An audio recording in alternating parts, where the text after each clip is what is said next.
So I don't think it would be right if I didn't at least cover one game that fit in with the Halloween season. This is one that I've owned for quite some time.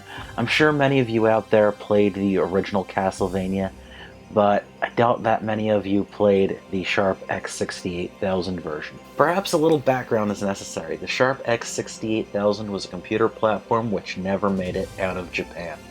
It was produced from 1987 to about 1993.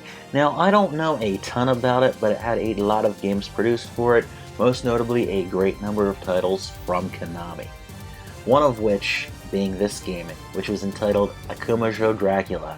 In other words, what we have here is another retelling of the original story of Simon Belmont. At first inspection, the game looks like an upgraded version of the original NES game, but there's quite a bit more to it than that. The X68000 was a dramatically more powerful piece of hardware, and the developers took full advantage of that. By now you might be thinking that I've been talking an awful lot about the Sharp X68000 version of the game, when isn't this supposed to be a review of a PS1 game? Well, it is, because Castlevania Chronicles is a port of Akumajou Dracula, the one and only Castlevania title on the X68000.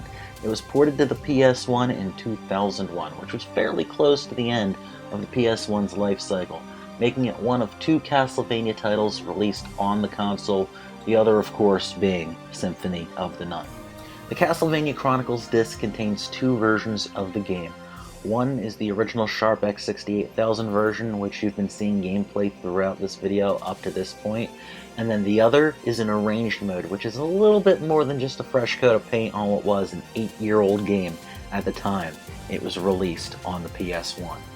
The arranged version gives improved graphics and sound, and then turns the difficulty down a couple notches to make the game a little bit more manageable, which I feel is practically a necessity, as the Sharp X68000 version is brutal by comparison. The visuals are a step up in arranged mode, with all new art and character design by Ayame Kojima, whose art stylings were used in a number of Castlevania games from 1997 to 2010.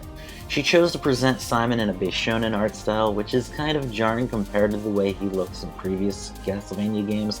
However, this style did carry on into later appearances. Truthfully though, it's still an improvement to the way he looked on Captain N.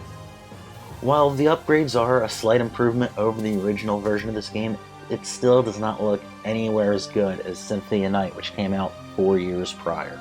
The remixed music in the arranged mode is interesting to say the least. The X68000 version was full of new arrangements of Castlevania themes already, with multiple versions depending on what hardware you were using, it being a computer platform after all. But then the arranged mode gives you these remixes of the themes, and they all have an electronic feel to them. Some of them, like Simon's theme from Super Castlevania 4, is pretty awesome, but others are a little bit too much. The version of Vampire Killer here is a great example of that. Gameplay is pretty much about what you'd expect for a classic Castlevania game. Nothing too out of the ordinary here. Arranged mode does add the ability to aim your whip in the downward directions while jumping, and you have a little bit more control of your jump, but otherwise everything is fairly bog standard for this style of Castlevania game. Castlevania Chronicles is a strong, classic-style Castlevania game. Its only fault is that this followed Castlevania Symphony of the Night on the PlayStation 1, and I have a feeling that when people saw this, when it was new, they must have thought it was a bit of a step back. But if you judge it on its own merits, it is a very, very good game. Now, if you want to get your hands on it nowadays, you better be prepared to spend a few bucks, because complete copy is going to set you back at least $75.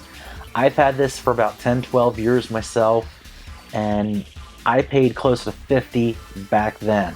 So it's only been going up, and if you do have PlayStation Network and have a PS3 or PSP, you can download this for $5.99, I think, which is not bad.